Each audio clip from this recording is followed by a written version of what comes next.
Hello friends, in today's video I will tell you step by step how to fix WhatsApp call not showing. Before starting the video, if you have not subscribed to this channel, do so quickly. First of all, you have to go to the home screen of your mobile phone to fix your call. Now here you have to click on WhatsApp and hold for 3 seconds. After that, here you have to click on App Info here. When you click on App Info, here you have to click on your permissions.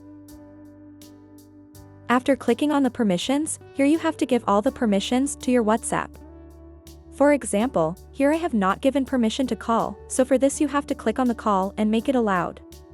Apart from that, you have to give it all the permissions. After giving all the permissions to WhatsApp, go to your Play Store and search WhatsApp.